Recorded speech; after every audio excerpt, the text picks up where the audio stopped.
Shalom and welcome to Mitzvot Torah. This year's entitled, Must a Woman Cover Her Hair When She Makes a Bracha and Goes into Shul?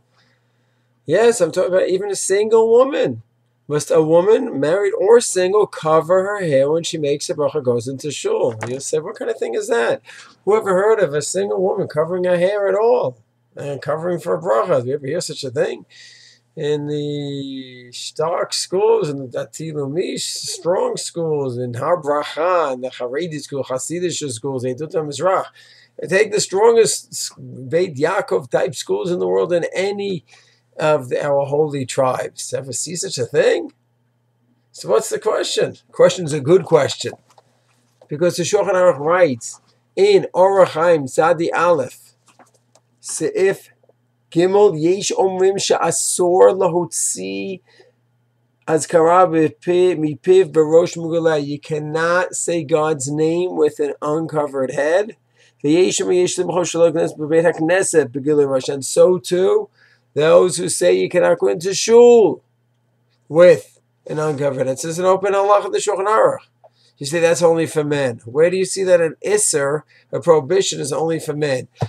Asay's positive mitzvahs are just for men. A lo taseh, we always assume every lo taseh, a prohibition is for men and women. The only exception is a woman kohen, bat kohen, could go into a cemetery, and a woman could shave her sideburns. Besides that, all prohibitions fall upon a woman.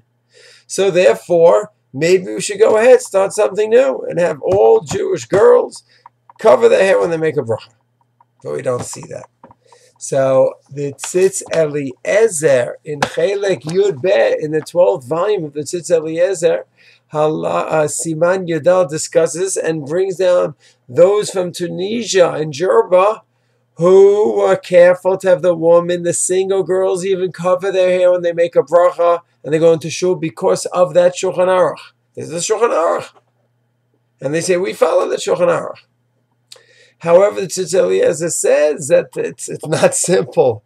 Why the minhag is not that way? But he says in general the minhag is not that way. He tries to make sense of it. He says maybe the whole halacha of not saying God's name with an uncovered head stems from the fact that the minhag is to cover your head in general, and therefore that minhag of covering them in general, wherever we go, that's more men and not woman. And therefore, once the women are not careful in general covering their head, then they don't have to be careful about saying God's name with an uncovered hair. So he tries to make sense of that and defend the minhag not to cover the hair, for a single woman not to cover the hair. But he does bring down, as I said, from Tunisia and other places, Sephardic communities that did, were careful. And Rav Avad Yosef and Chelek Vav, Siman Tet Vav discusses this as well, brings down all the various opinions and those that say women should cover their hair. And then he brings down the lenient opinions as well. He quotes his good friend Yedidi, Rav Yosef Shalom Yashiv. They had a close relationship back in the day. Rav Yashiv, 56 years, was on the Rabbanut in the Beitim, so they had a close relationship. And he says, Yedidi, that I discussed it in the Beis Yaakov, they are not careful on it. So the conclusion of this year is what everyone thought from the beginning, that, single women don't have to cover their hair for bracha. Not when they go to shul. It's not in the minhag. Yes, it's not the minhag, but it's not that, who would even think of such a thing? That's not true.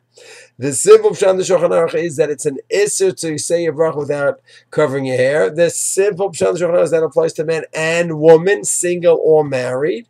And it is a chiddush to explain, and it's a novel idea to explain why the minhag is not like the simple halacha in the Shulchan Aruch.